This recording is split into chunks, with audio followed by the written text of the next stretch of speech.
세계사 수강생 여러분 반갑습니다. 오늘은 여러분과 함께 수능 특강 8강의 첫 번째 내용 정리 강의를 진행하도록 하겠습니다.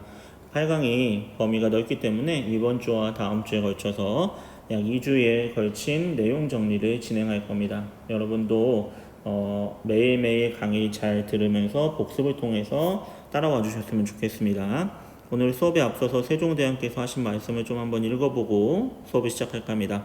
그대의 자질은 아름답다. 그 자질을 가지고 아무것도 하지 않겠다고 해도 내가 뭐라 할 수는 없지만 그대가 만약 온 마음과 힘을 다해 노력한다면 무슨 일이든 해내지 못하겠는가? 라는 세종대왕님께서 남기신 말씀입니다. 여러분들도 다 아름다운 자질들과 무한한 능력을 가지고 계십니다. 여러분이 온 마음과 힘을 다해 노력한다면 공부뿐만 아니라 무엇이든지 여러분은 다 해낼 수 있는 엄청난 잠재력을 가진 사람들이라는 사실을 잊지 마시고, 이 좋아지는 날씨 속에서 코로나 때문에 여러분들도 많이 어렵겠지만 우리 힘내서 이번 주 한 주도 열심히 수업을 해나갔으면 좋겠습니다. 자, 본격적으로 이제 수능 특강 교재의 8강의 내용을 좀 같이 보도록 하겠습니다. 80페이지입니다. 교재 페이지 수는 80쪽이고요. 80쪽부터 이제 8강, 8차 시 8강의 제목은 유럽 세계의 형성과 동요라고 나와 있습니다. 오늘날 유럽이라고 하는 세계가 만들어지게 된 시점을 이제 중세 시대라고 흔히 하는데요. 그런 중세에 대해서 살펴보게 될 거예요. 오른쪽 보면 8강의 학습 목표가 굉장히 많아요. 이 많은 거 언제 다 해? 라고 생각하시겠지만 2주 동안 천천히 다룰 거니까 너무 부담 갖지 마시고요. 뭐 볼지 보면 오늘 볼 부분은 첫 번째 강의에서 여기까지 볼 겁니다. 중세 서유럽의 문화의 특징까지 좀 볼 건데 시간에 따라서는 좀 앞으로 땡겨질 수도 있어요. 왜냐하면 여러분에게 자세하게 설명을 하다 보면 조금 설명이 길어질 수도 있기 때문에 우선은 목표는 서유럽의 문화 파악하기까지입니다. 그럼 어떤 거 다룰 건지 8강에 대해서 전반적으로 그냥 한번 먼저 설명을 좀 드리겠습니다. 우선 우리가 지난 7강에서 맨 마지막 부분에 로마가 동로마, 서로마로 분열되고 서로마는 게르만족에 의해서 476년에 멸망했다라는 내용을 다뤘고 동로마는 그 이후로도 1000년 동안 유지됐다라는 내용을 봤습니다. 바로 그 서로마의 멸망이 어떻게 됐는지부터 보게 될 거예요. 그리고 우리가 흔히 역사의 시대 구분을 고대, 중세, 그리고 근대, 현대 이렇게 네 가지 시대로 구분해서 역사학자들은 많이 판단합니다. 근데 우리가 배웠던 그리스와 로마의 제국에 관한 시대가 바로 유럽 세계의 고대에 해당하는 시기예요. 고대. 언제까지 하면 이 476년에 서로마 제국이 멸망하게 됩니다. 그래서 이 서로마 제국의 멸망 이후를 우리는 흔히 중세라고 보고요. 멸망 이전까지를 유럽 세계의 고대라고 우리는 이렇게 구분하기도 합니다. 이건 일반적인 구분이에요. 물론 다르게 생각하는 사람들도 있죠. 역사학자들 중에. 어쨌든 우리는 일반적인 걸 따라서 476년 서로마 제국 이후에 진행되었던 유럽 세계의 중세를 다루게 될 겁니다. 그럼 중세는 언제까지냐면 보통 한 14세기경까지라고 봅니다. 14세기, 1300년대까지라는 거죠. 그래서 1300년대 후반부터 르네상스라고 불리는 고대 그리스와 로마의 문화를 부흥시키자는, 그래서 잃어버린 인간의 존엄성과 인간 중심적인 사고를 되찾자는 새로운 문화운동이 일어나게 됩니다. 이 르네상스와 그 이후에 발생했던 크리스트교를 개혁하고자 했던 종교개혁이 시작되면서 이 유럽 세계의 중세가 끝나고 근대로 넘어간다라고 우리는 보고 있어요. 그래서 중세는 476년부터 14세기까지 약 1000년 정도의 시간을 의미하고 이 중세 시대 때 있었던 일들을 다루게 될 거다라는 거예요. 8강에서는. 그래서 핵심적으로 봐야 될 것들이 몇 가지 써놨는데 학습 목표만 봐도 굉장히 많죠. 자, 여기 오른쪽에 보면 8강의 학습 목표라고 해서 서로마의 멸망 과정 볼 거고, 지금 중세 설명드렸어요. 중세는 시기적으로 언제인지 설명드렸고, 그리고 게르만족은 하나의 민족으로 딱 구성된 게 아니에요. 게르만족 안에도 고트족, 프랑크족, 반다이족 이런 엄청난 자그마한 민족들이 많았는데 그 게르만족 중에서 프랑크족이 세웠던 나라가 이제 프랑크 왕국인데, 다른 게르만족의 국가들과 달리 얘네들은 비교적 오랫동안 통일된 왕국을 유지했거든요. 그래서 그 프랑크 왕국에 대해서 살펴볼 거고, 프랑크 왕국이 차츰 쇠퇴하면서부터 유럽 세계에 중심점, 구심점이 사라지게 되면서 등장했던 독특한 정치와 경제 제도, 주종제와 또 장원제라는 것을 토대로 해서 나왔던 봉건제에 대해서 설명을 드릴 거예요. 봉건제는 우리가 1학기 때 주나라 하면서 다뤄봤기 때문에 기본 개념은 여러분이 이해하실 건데, 이 유럽의 봉건제는 주나라의 봉건제와는 조금 다릅니다. 그래서 그것을 좀 설명을 드리도록 하겠습니다. 그리고 이 중세하면 중요한 게 바로 크리스트교의 영향력이 일상생활까지 지배할 정도로 커졌다라는 건데, 크리스트교가 어떻게 성장하게 되고 그 크리스트교의 지도자, 지배자였던 최고의 권위자였던 교황이 어떠한 권한을 행사했는지 한번 보게 될 겁니다. 그리고 문화 한번 볼 겁니다. 거기까지 살펴보고 이쪽이 이제 서유럽의 역사가 될 거예요. 서유럽. 지도로 보여드리면 우리는 지금 유럽 세계 하면 크게 서유럽과 동유럽으로 구분을 하는데요. 서유럽과 동유럽으로 구분하는데 여기 지도가 있어요. 이쪽에 이탈리아, 프랑스, 뭐 여기 독일 요 부분이 이제 오늘날로 치면 서유럽에 해당하는 위치입니다. 서유럽. 예전에 서로마가 있던 땅이 여기 이제 요 지역이 될 거고요. 그 다음에 이 동쪽에 러시아라든지 뭐 폴란드 이런 쪽이 비잔티움 제국이라고 해서 동로마가 있던 곳이에요. 그래서 우리가 서쪽만 보면 동쪽이 서운하잖아요. 그래서 이쪽 비잔티움 제국의 역사도 한번 살펴보게 될 겁니다. 그것까지 살펴보면 이제 유럽 세계가 차츰차츰 인구도 늘어나고 경제적으로 번영을 하면서 대외 확장의 욕구가 생겨나게 돼요. 그래서 영토를 확장하기 위해서 찾다 보니 이슬람 세력이 지배하고 있던 지역을 확장의 대상지로 정하게 됩니다. 그래서 서유럽의 크리스트교 세계와 이슬람 세계 간의 종교 전쟁이 11세기 말, 정확하게는 1096년부터 1270년까지 13세기까지 약 200년에 걸친 종교 간의 전쟁이 십자군 전쟁이 벌어지게 됩니다. 그 십자군 전쟁을 살펴보게 될 거고요. 십자군 전쟁 이후에 유럽에서는 교역, 무역이 어떻게 변했고 또 도시라는 것이 성장하게 됩니다. 더 이상 사람들은 농사 짓는 거에만 이렇게 삶을 살지 않고 도시에 모여서 상공업 활동을 하는 사람들이 늘어나게 되죠. 그래서 그 과정을 한번 살펴보게 될 겁니다. 그리고 교황권이 아주 강력해졌었거든요. 중세에는. 근데 그러한 교황권이 십자군 전쟁 이후에 차츰 쇠퇴하게 되고, 반대로 십자군 전쟁 이후에 나라의 왕의 권한은 커지면서 왕을 중심으로 모든 권력을 중앙으로 집중시키는 중앙 집권 국가가 탄생하게 된 과정들을 보게 될 거예요. 마지막으로는 아까 얘기했던 르네상스와 종교개혁을 다루게 될 겁니다. 학습 목표를 다루는 것만 해도 굉장히 벌써부터 마음이 무거워질 텐데, 이 내용들은 여러분 시험에도 아주 반드시 출제되는 중요한 포인트고 부분들이기 때문에 여러분이 이 8강은 정말 꼼꼼하게 복습하면서 잘 따라와 주시기 바랍니다. 자, 그러면 이제 본격적인 내용을 좀 설명드리겠습니다. 서유럽 봉건사회 형성에서 가장 중요한 건 이거예요. 게르만족이 이동해 왔다는 거예요. 그럼 얘네들은 어디 살았던 애들인데요? 원래는 로마 제국 근방에 살았던 애들이에요. 요거 좀 교과서에 있는 걸로 한번 보도록 하겠습니다. 교과서에 있는 걸 보고 여러분에게 설명을 드리겠습니다. 여기 게르만족의 거주지가 나오거든요. 게르만족의 거주지 보면 원래는 여기가 전체가 이제 로마 제국이었잖아요. 로마 제국 근처에 게르만족은 흩어져 살고 있었어요. 근데 얘네들이 우리가 서로마 제국을 하면서 마지막에 로마 제국에 용병으로 고용돼서 국경을 수비하는 역할을 해왔다고 그랬어요.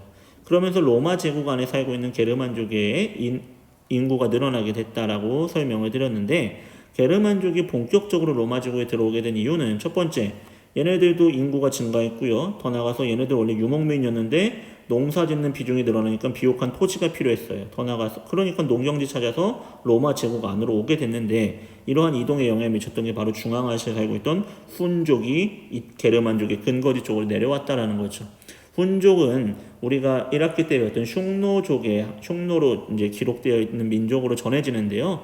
이 사람들이 갑자기 중앙아시아에서 이 유럽 쪽으로 들어오게 되면서 이 훈족에 밀려서 게르만족들은 어쩔 수 없이 로마 제국의 영토 안으로 들어오게 됐다는 거예요. 그러다가 이 로마 제국의 국경 대장까지 이 게르만족들이 하게 되고요. 로마 제국 곳곳에 자신들의 나라를 세웁니다. 그래서 여기 나와 있는 서고트족이 세운 서고트 왕국, 반달족이 세운 반달 왕국, 그리고 롬바르드 왕국 뭐 해서 이게 다 뭐냐면 게르만족 안에 있던 조그만 부족들의 이름이에요. 여기 보면 영국에 진출했던 게르만족은 앵글로와 색슨족 이렇게 나와 있고 또 반다이족 그리고 프랑크족 이렇게 다양한 민족들로 게르만족은 구성되어 있었어요.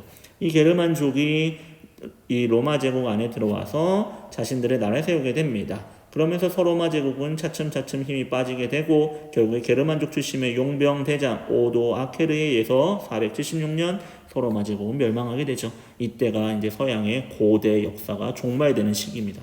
고대의 역사가 끝난 거죠. 이때부터는 이제 서양의 서유럽의 중세가 시작됐다는 거죠. 자, 근데 그 게르만족 중에서도 이 프랑크족이 세웠던 왕국, 프랑크 왕국은 유독 오랫동안 나라가 통일된 상태로 유지가 잘 됐는데 그 이유는 첫 번째, 프랑크족은 로마 제국과 가장 가까운 근접한 곳에 살았어요. 여기 보세요.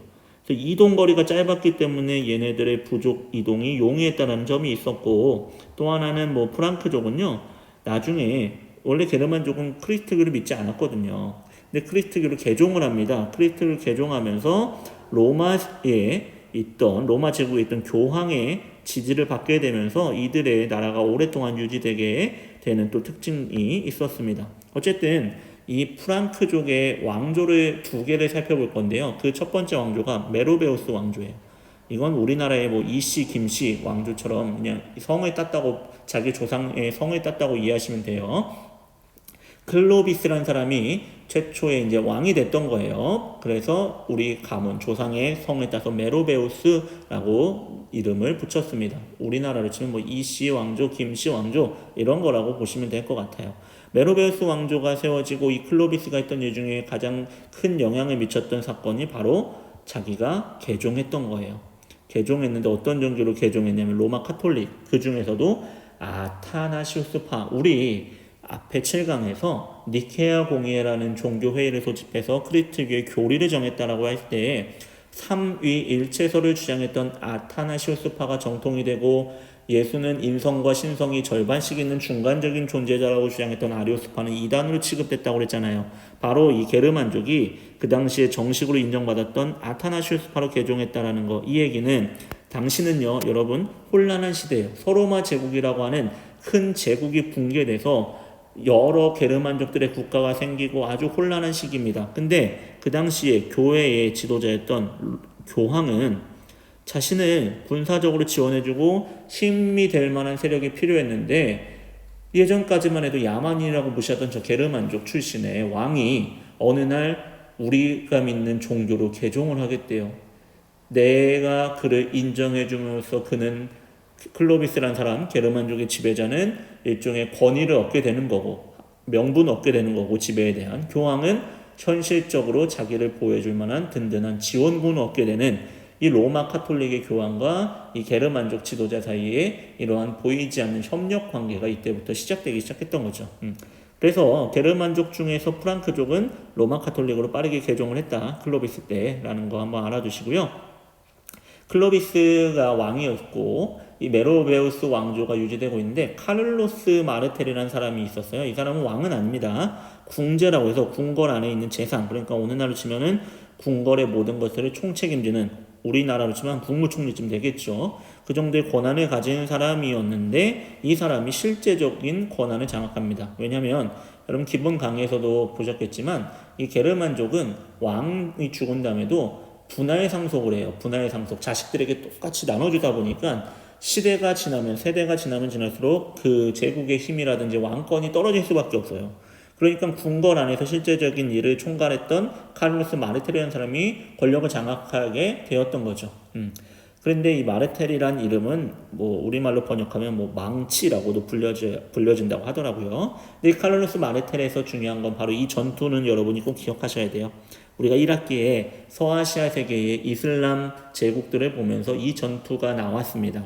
우마이야 왕조가 751년에 서유럽으로 영토를 넓히려고 이베리아 반도, 스페인과 포르투갈을 넘어서 서유럽 세계로 진출하려고 했는데 투로와 푸아티에에서 프랑크 왕국에게 졌다. 바로 그때 그 전투에서 승리를 이끌었던 사람이 카를로스 마르텔이란 거죠. 트로푸아티의 전투에서 카를로스 마르텔이 이슬람을 우마이야 왕조를 정확하게는 막아내면서 유럽 세계를 이슬람으로부터 지켜냈습니다. 자, 근데 마르텔은 왕이 되진 않았어요. 왕이 되진 않았는데 그의 아들이 바로 누구냐면 피핀이라는 인물이었습니다. 피핀은요, 이제 메로베우스 왕조를 완전히 무너뜨리고 자기가 왕이 됩니다. 그래서 새로운 자신 가문의 성을 따서 까를로스 왕조를 개창 열었다라는 거예요. 근데 누가 지지해줬냐면 교황이 지지해줬습니다. 교황, 교회의 황제란 뜻인데요. 교회의 황제, 즉 오늘날 이거 좀 이따 좀 설명을 드리겠지만 종교가 우리가 흔히 쓰는 말 크리스트교라는 말을 써요. 이게 정식 명칭인데 우리나라에서는 이걸 원래 한자로 번역한 게 기독교인데 우리가 흔히 잘못 알고 있는 게 기독교 하면 교회만을 뜻한다고 생각하잖아요. 우리나라 사회에서는 그렇게 쓰고 있는데 사실 기독교는 크리스트교라는 영어식 표현을 한자로 음차한 거예요. 그래서 여기에는 사실 우리가 흔히 말하는 성당, 천주교도 크리스트교에 포함이 되는 거고요. 우리가 흔히 교회로 인식하고 있는 개신교도 여기에 포함이 되는 거고요. 또 저기에 러시아 쪽에 가면 동방정교회라고 해서 이것도 크리스트교에 포함되는 거예요. 다 같은 크리스트교인데 오늘날 우리는 한국에서는 기독교 하면 교회를 의미하고 카톨릭 하면 천주교를 의미하고 이런 식으로 쓰는데 사실은 크리스트교 안에는 천주교, 흔히 말하는 카톨릭도 포함되고 개신교, 흔히 말하는 교회도 포함된다는 거죠. 포함된다는 건데 예전에는 이런 것들이 없이 그냥 카톨릭, 이 크리스트교는 하나만 있었다는 거예요. 유럽에서. 하나만 있다가 이게 서로마와 동로마로 갈라지게 되면서 나중에 보겠지만 서쪽 로마의 교황을 중심으로 하는 로마 카톨릭과 동쪽의 비잔티움 제국의 황제가 이제 교회의 지배권까지 행사하는 동방정교회 두 개로 크리스트교가 먼저 쪼개지게 됩니다. 먼저 쪼개지게 되고 나중에 15세기에 이 잘못된 것들을 개혁하겠다고 등장했던 게 개신교고 그게 종교개혁이 되는 거예요. 그래서 이제 카톨릭이 있고 동방정교회가 있고 개신교가 있는 크게는 크리스트교 안에 이 세 개의 분파가 생겨나게 되는데 어쨌든 교황이란 존재는 교회의 황제란 뜻으로 교회의 모든 권한을 가지고 있던 존재였어요. 서로마 제국은 멸망했지만 교회들은 멸망하지 않았거든요. 그래서 사실상 로마 제국이 붕괴되고 사회에 있어서 가장 큰 조직을 갖고 있었던 것은 교회 조직이에요. 근데 교황은 막강한 지배력을 행사할 수 있는 그러한 조직을 갖춘 사람이었는데 아까도 얘기했듯이 이 시대는 혼란의 시대라고요. 교황은 종교적으로 신성하고 종교적으로 강한 권한을 가지고 있지만 현실적인 힘이 없어요. 교황의 힘을 실현시켜 줄 수 있는 현실적인 지원군이 필요했는데 그게 바로 누가 됐던 거냐면 이 프랑크족이 됐다고 그랬잖아요. 특히나 그 중에서 바로 이 피핀이라는 사람은 교황에게 문의도 합니다. 교황님, 실제적인 힘을 가진 사람이 왕이 되는 게 맞습니까? 아니면은 왕이 되는 명분이 중요합니까?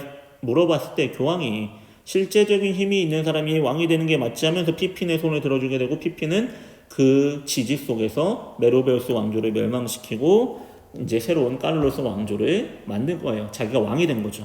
그리고 더 나가서 교황한테 너무 고맙잖아요. 피핀이 자기를 인정해 준 거잖아요. 왕이 될 수 있는 명분을 만들어 줬잖아요. 그래서 어떻게 하냐면 여기 이탈리아 북쪽에 이 롬바르도족이라고 하는 게르만족 또 다른 분파가 있었거든요.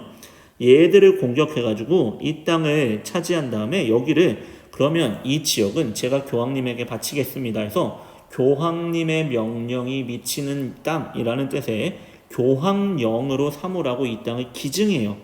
그래서 이게 실제로 교황령이 오늘날까지도 로마에 가면 바티칸이라는 곳이 있습니다. 거기에는 이제 교황이 거주하는데 거기에 시초가 됐던 게 바로 이 피핀의 교황령 기증이에요.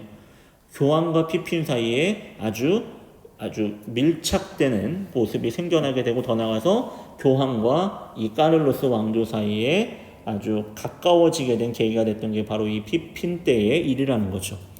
교황은 아까도 얘기했죠. 현실적으로 자신을 지원해줄 강력한 힘을 가진 지지 세력을 얻게 되는 거고 피핀 또 카를로스 왕조는 자신들의 없었던 명분을 정당화할 수 있는 것을 교황을 통해 얻었던 거죠. 서로가 윈윈 했던 거예요.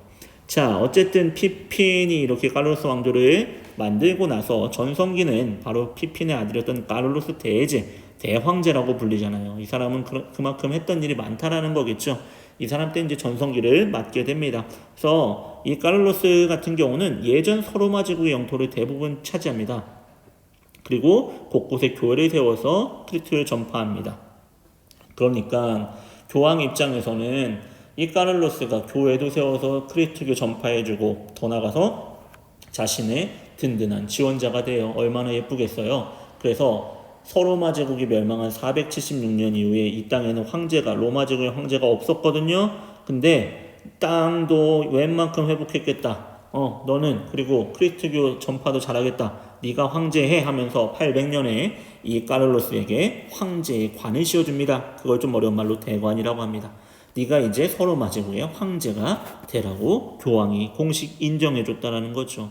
그러면서 이게 이제 크리스마스 때의 일이었어요. 800년. 그러면서 교황은 어떡하냐.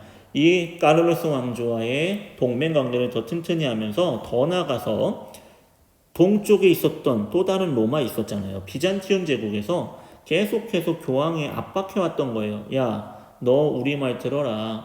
네가 가지고 있는 종교적인 권한도 우리 비잔티움 제국의 황제가 이제는 다 알아서 할 거니까 너 우리 말 들어 하는 이런 간섭들이 있었거든요. 그 간섭으로부터 벗어날 수 있는 현실적인 지원군을 얻고자 했던 거죠. 어쨌든 이 피핀의 대관식이 일단 카를로스 대제의 대관식 중요하게 한번 여러분 보셔야만 하고요. 그 다음에 이 사람은 문예 부흥 운동이란 걸 이제 실행했다고 전해지는데요. 그래서 카를로스 때 일어났던 문화의 부흥을 카를로스 르네상스라고도 불러요. 카를로스 르네상스. 르네상스 하면은 문화 부흥, 예전 고전 문화를 부흥시킨다라고 일단 가볍게 우선 여기서는 이해하시면 될 것 같아요. 그래서 궁정학교, 궁궐 안에 학교를 짓는 거죠. 그래서 예전 고전들을 연구하는 거예요. 그리스와 로마의 고전들을 연구하게 합니다. 막 필사, 베껴쓰기 하고요. 이렇게 책들을 정리하고 뭐 연구 작업을 통해서 고전 문화를 부흥시켰습니다. 더 나아가서 이 카를로스 때에 이르러서 이러한 고전 문화 부흥의 노력으로 인해서 로마 문화와 또 그들이 개종했던 크리스토교, 더 나아가서 이들의 뿌리가 게르만족이잖아요. 게르만 문화, 이 세 개의 문화가 중세 서유럽의 문화의 기틀이라고 할 수 있습니다. 로마의 문화, 그리고 크리스토교, 그리고 마지막 게르만의 문화, 이 합쳐진 서유럽 문화의 기틀이 이 시기에 마련됐다라는 거죠. 그래서 오늘날 유럽 세계에는 로마와 그리스의 문화, 거기에다가 크리스토교, 마지막 게르만족의 문화가 오늘날에도 유럽 문화의 중요한 기틀을 차지하고 있다고 볼 수 있습니다. 어쨌든 카를로스 황제의 대관, 요거까지 한번 보면서 프랑크 왕국이 이렇게 게르만족이 세운 나라들 중에는 오랫동안 갔었다. 근데 이 프랑크 왕국은 분열됩니다. 아까도 얘기했듯이 분할 상속이라는 그들의 독특한 제도 때문에 왕이 죽으면 자식들한테 땅을 나눠주게 돼요. 그러니까 땅이 점점 좁아지게 됩니다. 그리고 갈등도 생기죠. 그래서 제국이 세 개로 쪼개져요. 교과서 한번 보면 어떻게 쪼개지냐면 여기 볼게요. 교과서 보면 이제 형제들 사이에 다툼이 발생해서 프랑크 왕국이 세 개로 나눠져요. 동, 중, 서로 나눠집니다. 이 동중서로 처음으로 나누게 된 조약이 베르덴 조약이에요. 그리고 이 동중서로 나눈 다음에 또 갈등이 생겨서 중프랑크의 일부 지역을 서프랑크와 동프랑크에 준다라는 조약이 바로 메르센 조약인 거예요. 베르덴, 메르센을 통해서 프랑크 왕국은 분열됐다라는 거죠. 그리고 여기 동프랑크가 오늘날의 독일, 중이 오늘날의 이탈리아, 서프랑크가 오늘날 프랑스의 기원이 되기도 했다라는 겁니다. 이게 이제 프랑크 왕국이고, 뭐 프랑크 왕국의 분열까지 한번 살펴봤습니다. 자, 그 다음으로 봐야 될 거는 바로 이제 또 다른 게르만족의 분파였던 하나의 민족을 볼 거예요. 노르만족이라고 불리는 이 민족이 9세기쯤부터 이 유럽을 막 아주 휘젓고 다니면서 엄청나게 정복 활동을 하게 되거든요. 그럼 이 사람들은 원래 어디 살았는지 한번 보자고요.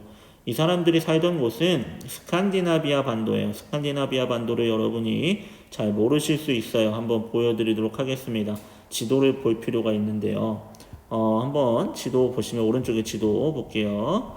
바로 이 바이킹이라고 써진 데 있죠. 오늘날의 덴마크, 노르웨이가 있는 요 지역이 스웨덴이 있는 요 지역이 스칸디나비아 반도고요. 노르만족이 여기서부터 이제 원래 살고 있다가 얘네들이 이제 유럽 막 곳곳에 다니면서 자신들의 정복지에다가 나라를 세우게 되는 겁니다. 이게 9세기 말이에요.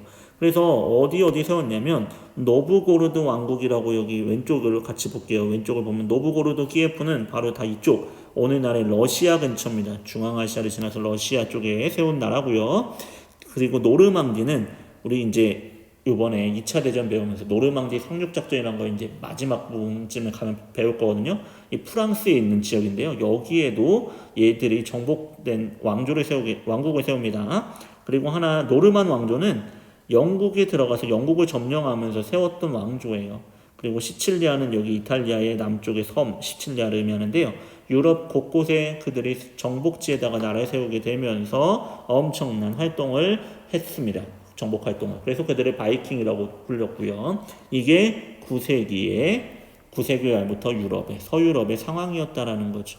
자, 노르만족만 이렇게 쳐들어오면 사회 혼란이 덜하겠는데 노르만족 외에 마자르족이라고 해서 아까 지도에 보면 이 헝가리 근처에 살고 있던 유목민들이 있었어요. 이들도 서유럽으로 자꾸 침입을 해왔다라는 거예요. 그리고 더 나가서 이때 여기가 이베리아 반도예요. 이베리아 반도는 이슬람 세력에 의해서 정복돼 있었단 말이에요. 우마이야 왕조 때 이후로 여기가 정복돼 있었는데 여기서 이슬람 세력들도 계속해서 서유럽 세계를 압박하기 시작했다라는 거죠. 그러면서 9세기 말부터 서유럽 세계는 이민족의 침입과 또 프랑크 왕국의 분열로 인해서 굉장한 혼란이 찾아왔습니다.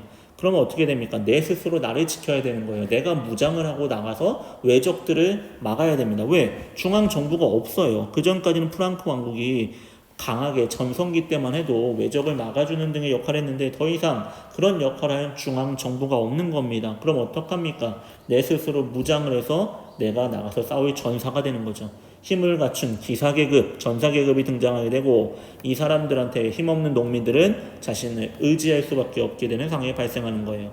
그러면서 기사들이 사회의 지배 세력으로 차츰차츰 성장해 가기 시작하는 거죠. 힘없는 농민은요, 기사한테 제가 이 땅을 경작해 드릴 테니 저를 좀 보호해 주세요 라고 자신을 의탁할 수밖에 없어지는 겁니다. 그런 과정에서 바로 봉건제라는 제도가 서유럽 세계에 등장하게 되는데요. 한번 교과서 그림을 통해서 여러분에게 좀 설명을 드리겠습니다. 교과서를 보도록 하죠. 교과서에 이제 봉건제라는 게 나올 거예요. 봉건제를 보도록 합시다. 111쪽인 것 같습니다. 교과서 111쪽인 것 같은데 여기 110쪽이군요. 여기 보시면 봉건사회의 구조란 게 나와요. 아까 얘기했듯이 이민족의 침입에 의해서 농민들은 스스로 무장하지 못한 농민들은 기사계급 같은 전사들에게 몸을 의탁할 수밖에 없었어요. 근데 이 나라에 이런 프랑크 왕국이 쪼개졌지만 왕국이라고 하는 것들은 또 여러 군데 게르만족들이 세운 나라들이 있었단 말이에요. 아까 봤듯이 뭐 동프랑크 왕국, 서프랑크 왕국, 중프랑크 왕국처럼 국가의 왕이라고 불리던 사람들이 있어요. 다만 그들의 권한이 예전만큼 강하지 못했을 뿐이죠. 그래서 이 왕은 이 넓은 땅을 다 갖고 있는데 자기 혼자 다 다스릴 수가 없으니까 우리가 1학기 때 배웠던 것처럼 지방에 제후라는 사람들을 임명해서 그들에게 지방 통치를 어느 정도 맡겼던 거예요. 맡겼죠. 근데 이 제후들도 자기가 가진 땅 전체를 다 관리할 수 없고 이민족의 침입부터 혼자 다 대비할 수 없으니까 자기 밑에 자기를 도와줄 만한 사람이 필요했던 거죠. 그때 등장했던 사람들이 바로 이제 기사계급이라는 거죠. 그래서 왕으로부터 기사계급에 이르기까지 중층적으로 피라미드식으로 서로 계약을 맺게 됩니다. 무슨 계약을 맺게 되냐면 주인과 종의 관계를 맺게 되는 거예요. 이걸 좀 어려운 말로 주종제라고 하는데, 즉 주인이 되는 조금 더 힘이 있는 사람, 예를 들면 내가 100명의 군대를 거느린 기사라면 나보다 더 힘이 센 기사가 있을 거 아닙니까? 200명, 300명의 군사를 거느린. 그래서 이 힘이 센 보다 유력자에게 서로 계약을 맺고 보호를 요구하고 그 보호에 대해서 의무를 다하는 계약을 맺게 됩니다. 주군과 봉신의 계약을 맺게 됩니다. 요걸 좀 간단하게 설명한 게 여러분 인터넷에 보면 잘 나와 있더라고요. 네이버 지식백과에 보면 이렇게 나와 있어요. 원래는 게르만족의 종사제도라고 해서 주인과 그 밑에 따라다니는 노비로 구성된 제도가 있어서 힘센 사람한테 충성을 하고 보호를 받는 거였고 그 대가로 땅을 하사해주는 은대지 제도라는 게 있었어요. 근데 이 두 제도에 합쳐져서 봉건제의 이제 기틀이 마련되는 건데요. 제후는 왕에게 충성을 하면 왕은 제후를 보호해주고, 마찬가지로 기사가 제후한테 충성하면 제후를 기사가 보호해주는, 기사가 제후한테 충성하면 제후는 기사를 보호해주는, 이 과정에서 계약을 맺는데 그 계약은 땅을 매개로 맺었다라는 거죠. 그가 가지고 있는 땅에 지배권을 인정해 준다라는 거예요. 주군은 왕은요 제후를 임명하면서 제후한테 땅을 떼어주죠. 그리고 제후는 왕에게 충성을 약속하는 거예요. 그리고 제후는 자기가 가진 땅의 일부를 또 기사에게 떼어주면서 기사로부터 충성서약을 받게 되고 기사를 보호해주게 되는 거죠. 그리고 기사가 받은 땅은 결국 이 땅은 누가 경작하는 거예요? 맨 밑에 농노라고 불리던 일반 농민들이 경작하는 땅이에요. 그 농민들은 자신의 의사와는 상관없이 내가 보호를 요청했던 기사가 어떤 제후와 주종 관계를 맺으면 나는 그 제후에 또 속해 있는 그런 예속된 상태가 되는 거죠. 이게 주종제고요.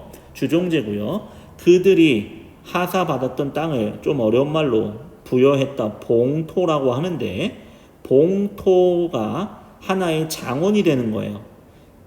주종관계에서 주군이 봉신에게 주었던 땅을 봉토라고 하는데 이 봉토는 오늘날로 치면 하나의 마을 단위의 개념이라고 보시면 됩니다. 자급자족이 가능한 경제 최소한의 단위가 장원인데요. 그들이 주군으로부터 받았던 봉토가 결국에 장원이 됐다는 거죠. 이 장원은 누가 경작하냐면 농노라고 불리는 농민들에 의해서 장원을 경작했고요. 그리고 주군으로부터 봉토를 받은 모든 봉토를 받은 봉신들은 그 장원에 대해서는 장원의 지배자인 영주가 됐다는 거죠. 간단하게 설명하겠습니다. 자, 왕이 있고요. 제후가 있어요. 제후는 왕에게 충성을 다하고 왕은 제후에게 땅을 준다고 그랬어요. 그 땅을 봉토라 한다고 그랬어요. 그리고 제후 밑에는 기사가 있어요. 기사도 큰 기사, 대기사가 있고 작은 기사가 있겠죠. 이들 사이에는 주종관계를 맺을 때 봉토라는 땅을 주고 주군은 그를 군사적으로 보호해줘요. 그리고 봉신은 충성을 맹세하고 군사와 그리고 경제적인 부담을 주군한테 지는 거예요. 서로가 서로를 지켜주는, 그리고 바로 어느 한쪽이 일방적인 의무를 지는 게 아닌 양쪽이 의무를 지는 쌍무적 계약관계를 가지는 게 이 봉건제의 특징이에요. 서유럽 봉건제는 쌍무적 계약관계다. 근데 이들이 서로 계약하면서 주고받았던 봉토가 하나의 자급자족이 가능한 마을 단인데 이 봉토 안에서는 이 봉신이 주군으로부터 임명받은 봉신이 영주로 그 장원의 지배자 역할을 했다는 겁니다. 그러니까 기사는 제후에 대해서는 봉신이지만 장원에 가서는 영주가 되는 거예요. 이해되시나요? 이게 좀 어려운 개념이긴 한데 그래서 이렇게 간단하게 정리하시면 돼요.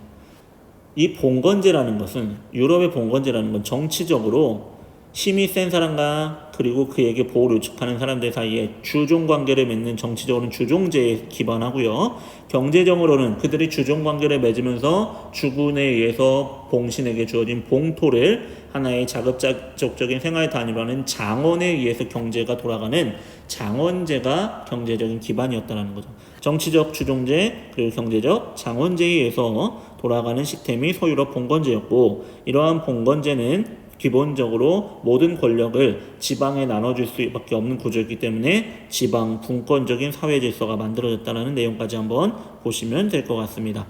자, 그래서 정리하고 가겠습니다. 주종제 간단하게 나와 있어요. 주군은 주군과 봉신 사이의 계약을 맺는 게 주종제입니다.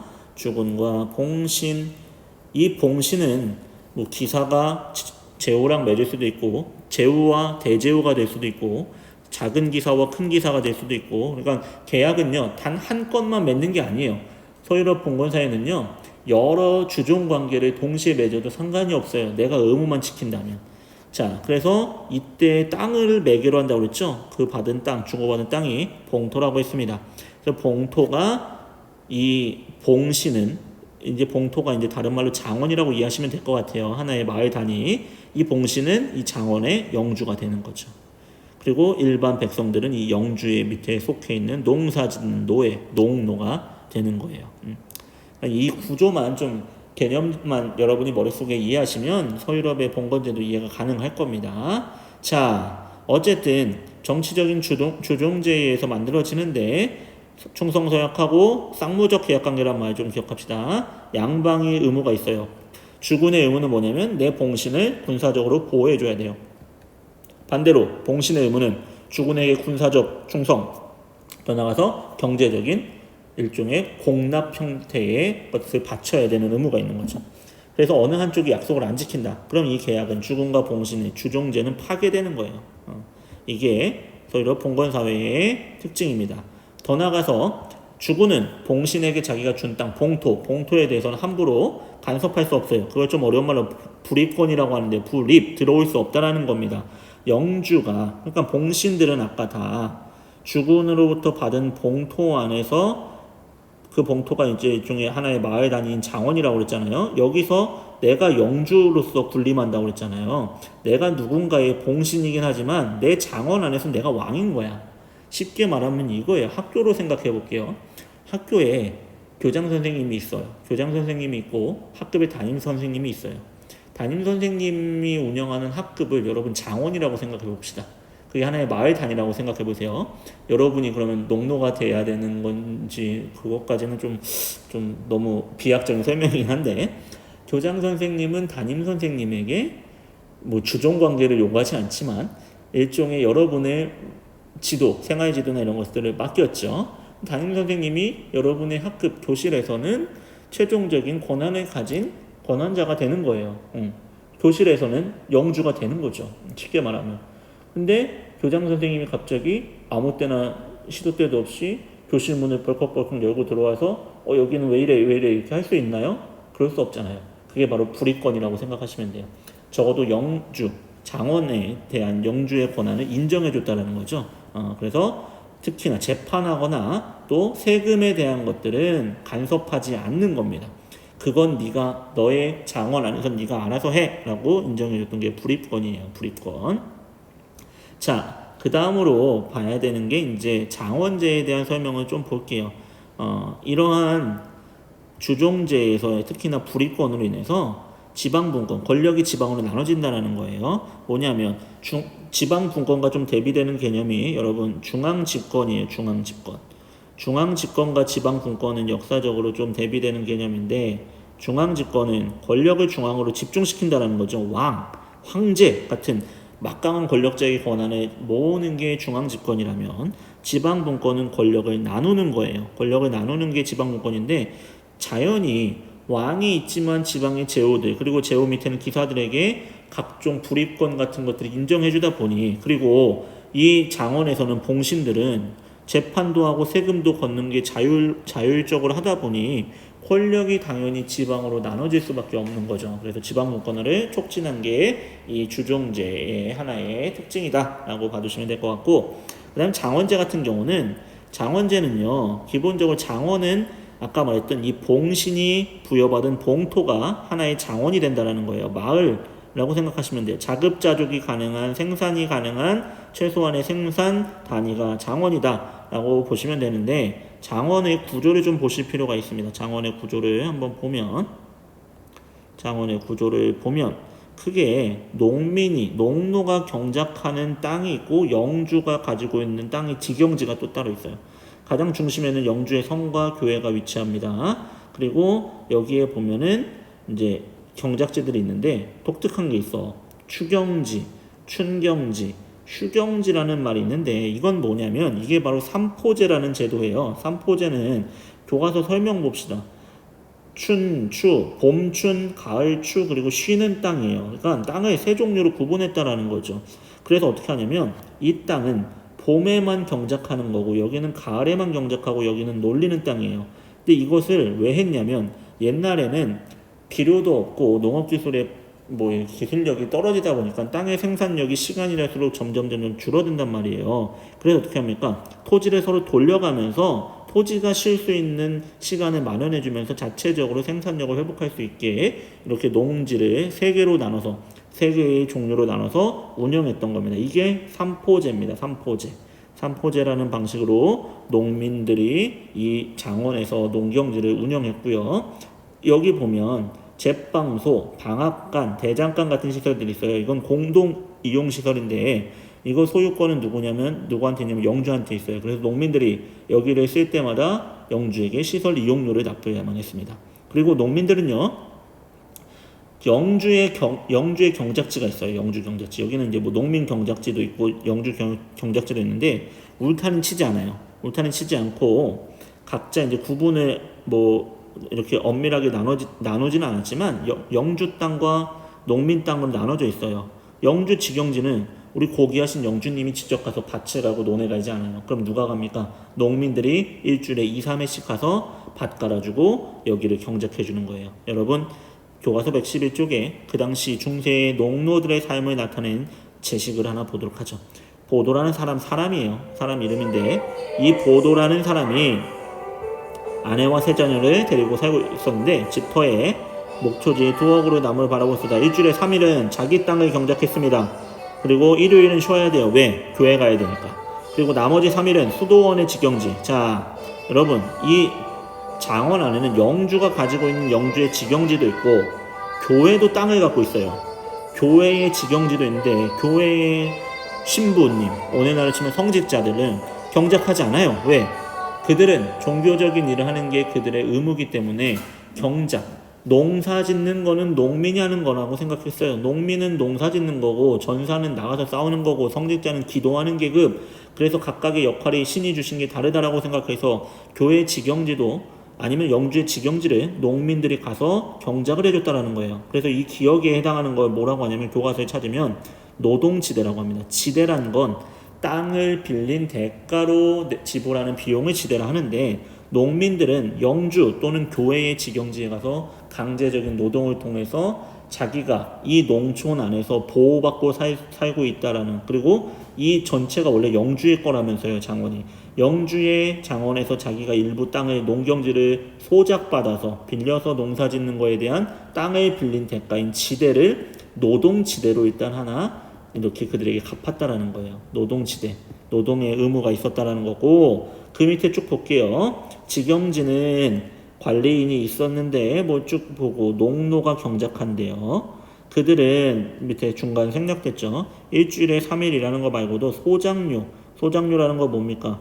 원래 이거 다 영주 땅이라고. 영주 땅인데 농민한테 내가 너한테 빌려준 거니까 너 이거 빌린 대가 내라는 거예요. 소작료도 내고 노동으로 땅을 빌린 대가도 내는 거예요. 동시에 내는 거예요. 노동지대도 내고 소작료도 내고, 더 나아가서 아까 말했던 공동이용시설 사용료도 내고, 그리고 사람이 태어나면 세금 냅니다. 농노들은 영주한테. 또 혼인할 때도 세금 내고 죽어도 세금 냅니다. 그리고 그들은 잘못하잖아요. 영주의 법정에서 재판받아요. 영주가 운영하는 법정 가서 재판받습니다. 이들의 생사권은 누구한테 달려있다는 거예요. 결국에 영주한테 달려있다는 거죠. 자, 마지막 니은 볼까요? 영계 3마리, 달걀 15개, 여러 가지를 바쳐야 되는 거예요. 이걸 뭐라고 하냐면 이거는 공납이라고 합니다. 물건도 갖다 바치는 거예요. 뭐 자기가 생산한 거의 일부를 영주와 수도원, 교회 같은 데다가 갖다 바쳐야 하는 의무가 농노에게는 있었습니다. 농노와 농민의 차이는 농사 짓는다는 점에서는 동일하지만, 여러분 보세요. 농노는요, 거주 이전의 자유가 없어요.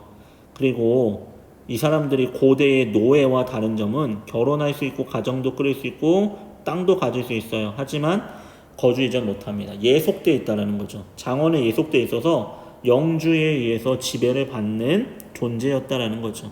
농사 짓는 노예라고 보시면 돼요. 농민 플러스 노예가 농노죠. 농민과 노예의 중간적인 존재였다라는 거죠.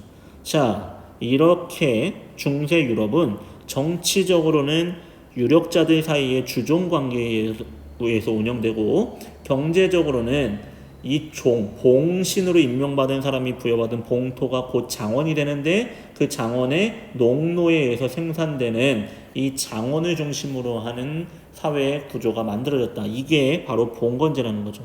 이렇게 정리합시다. 봉건제라는 건 정치적으로 주종제에다가 경제적으로는 장원제에 의해서 굴러갔다, 운영됐다라는 거예요. 근데 이 주종제라는 것에서 주군과 봉신의 관계가 맺어지고 그들은 봉토를 매기로 계약을 맺는데, 그 봉신이 부여받은 봉토가 하나의 장원이 됐다. 그리고 장원은, 그 봉신은 장원에선 영주가 되는 거고, 장원에는 예속된 농민 노예라고 볼 수 있는 농노들이 장원에 소속돼서 생산활동을 담당했다라는 것까지 보시면 될 것 같습니다. 자, 주종제에 대한 자료도 한번 보겠습니다. 주종제와 장원제를 특징으로 하는 봉건제가 만들어졌고, 쌍무적 계약관계라는 것까지 한번 보시면 될 것 같아요. 자, 오늘 원래는 서유럽의 문화까지 볼까 했는데 이게 내용이 좀 설명이 길어지다 보니까 뒤에 내용은 다음 시간에 봐야 될 것 같고요. 오늘은 일단 주종제 그리고 장원제까지만 좀 설명을 드리도록 하겠습니다. 여러분 오늘 일단 이 내용들 특히나 봉건제의 개념은 정말 중요합니다. 반드시 이해하셔야 되고 이해를 하기 위해서 교과서의 내용들도 한번 더 살펴봐 주시길 바랍니다. 제가 조금 설명을 복잡하게 한 것 같은데 질문 있으신 분들은 질문을 하시고 또 다시 한번 다음 시간에 더 설명을 한번 해드리도록 하겠습니다. 잘 이해가 안 되면 아무튼 오늘까지 내용들 한번 잘 보시고 정리해 주시길 바랍니다. 다음 시간에는 뒤에 부분 이 크리트교의 성장 교환권과 그리고 서유럽의 문화 부분을 내용 정리 강의를 통해서 진행을 하도록 하겠습니다. 그리고 그 다음 주에는 비잔티움 제국에 대한 수능 특강 기본 강의 먼저 올리고 이제 내용 정리 강의 진행하는 것으로 수업을 계속해서 나가겠습니다. 2주보다 조금 더 길어질 것 같아요. 근데 여러분이 아마 그때쯤 되면 등교를 하실 것 같아서 좀 보충 설명이 필요한 거는 등교 수업 이후에 여러분께 함께 설명을 드리도록 하겠습니다. 여러분들 일단 지난번에도 말씀드렸듯이 수행평가는 예정대로 진행을 할 겁니다. 여러분이 등교하셔서 발표 순서를 뽑고 발표 주제를 정하고 추석 지나고 나서 10월 즈음부터 이제 수업 시간을 활용해서 발표를 할 예정입니다. 그러니까 발표에 대한 거 주제를 뭘로 정할지 내가 어떤 걸 할 거인지에 대해서는 미리 좀 생각을 하고 계시는 게 좋을 것 같습니다. 근데 뭐 미리 아직 정하지 마시고요. 왜냐면 또 발표 순서 정하면서 내가 원하는 것을 못하면 다시 또 작업을 해야 되니까 그런 번거로움은 뭐 할 필요가 없겠죠. 물론 지금까지 정하지 않은 사람들이 더 많을 거라 생각하지만 한번 잘 생각해 보시고요. 아무튼 건강 관리 잘 하시고 우리 건강하게 공부해 나가는 이번 주가 됐으면 좋겠습니다. 강의 듣느라 고생했습니다.